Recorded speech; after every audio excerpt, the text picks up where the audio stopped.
Hey y'all, my name is Madeline and this is my video for discussion board number 2.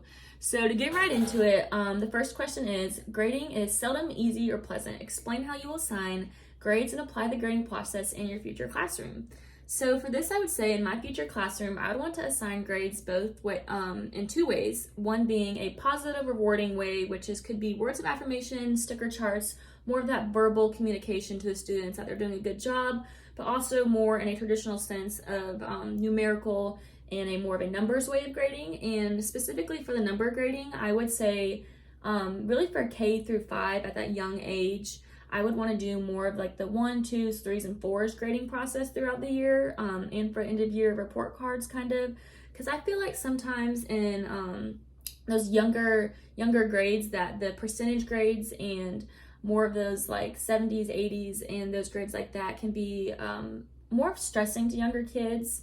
I think a good way to kind of combat that stress is doing that 1, 2s, 3s, and 4s grading. Just kind of keep those numbers down on a level that they can understand more. So question number 2 is specifically explain how you will keep students informed of their progress during the grading term. So for a younger elementary class, I would want to make sure that the kids have a way to physically see their progress, meaning somewhere easily accessible in the class that will motivate them. This could be anything like a sticker chart or specifically a link chain. They can add a link to their chain if they get 100 or have good behavior in the class, or add a sticker to their chart if they get a good grade or complete a task that they're supposed to. I think this really helps the kids to kind of get that motivation, that extrinsic motivation kind of playing, that reward of their good work that they've done, and keep them motivated to see, especially kind of that, what chapter 11 says in the textbook of that student self-management kind of, and getting the students really involved in their own learning and how to keep themselves motivated to want to do better work, but also me as a teacher be able to see where they're at.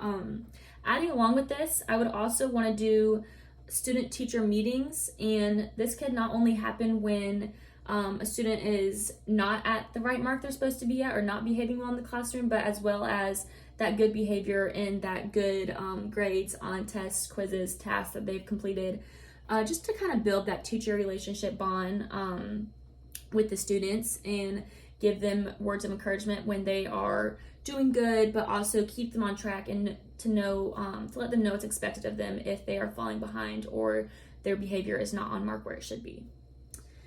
The next question is, how will subject achievement be monitored and recorded during the grading period? So to monitor subject achievement, I think it's important to see where all your students have mastered that learning skill for that grading term before you move on to the next one. I feel like you never want to leave a student behind if they are not where they should be, not really on an individual. I'm talking more about a classroom as a whole. You don't want your classroom be falling behind and you move on to the next lesson just because that's part of your curriculum. You want to see where your students are at and what they're learning and what information they've retained before you can move on and give them new information to learn. A way that I would monitor this, I would want to do more of a learning station day.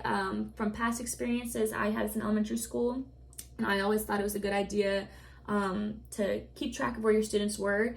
And what this could look like is learning stations have a day at the end of the grading term, or if that's every 2 weeks or periodically throughout the semesters or school year, just kind of have a day to set up stations of different subjects, math, reading, science, and just have interactive, almost play learning centers. And this could you could set up small groups and kind of go around the classroom to each station, and you as the teacher or the teacher assistant in there kind of check off where a student should be. That could be checking off boxes on a chart you may be keeping for each individual student to have. I just really don't want it to be something that would stress the kids out, like a big quiz or a test or something, but more of an interactive day for them as well, but for me also to see where they are at as a classroom. And this can also play into that kind of room arrangement and that small group cooperative learning that is in chapter 9 of the textbook.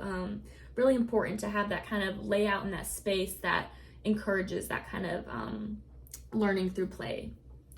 Okay, so the next question is for number 4, how will effort and knowledge be weighted in your grading process throughout the classroom? And I think that effort and knowledge will both be taken into account for my grades in my future classroom. Just this really helps me see what they have learned and what they have mastered.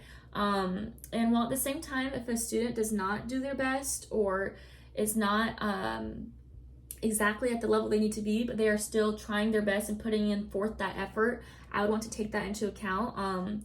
And really more of that growth from where they were at to where they are now in the classroom. And I want that to come into play during their grading process.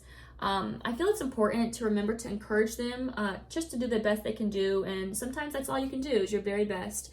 And rather to feel discouraged by those mistakes or those bad grades, I'd rather them to feel inspired and to learn through those mistakes. And I want them to know that it's okay to not always get things right on the first try and to keep going, even when you may get those bad grades, and not for that is something for them to want to give up on. So I feel like both effort and the knowledge that they are retaining would both be seen in those grades that I would give out.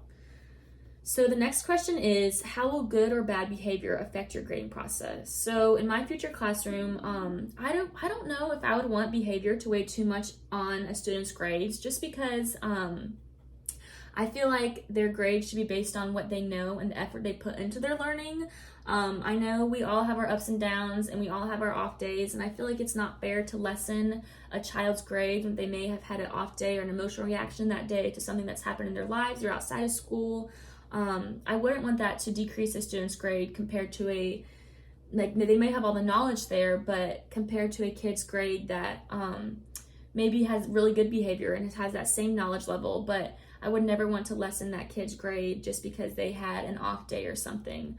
And maybe to show this in a different way, I would say kind of a separate grading for behavior, maybe like a small icon they can move to, like that. You kind of see that in some classrooms, like the red, yellow, green spot of how your day's going or where you're at during the week. Or like a star you could move on a chart. I remember in my early classes in elementary school, we would have ours was like beach theme. You would have a coconut and you wouldn't want to move it to the rough waters or the islands or whatever that thing may be, just to show the child where they're, like a behavior chart almost, just so they can have something to see where their behavior is at for that time period. And for my choice question, I did number 3. I said, how can you structure classroom questions to stimulate the development of students' thinking skills? So to get students in my future classroom to really be thinking, I would want to do lots of critical thinking questions.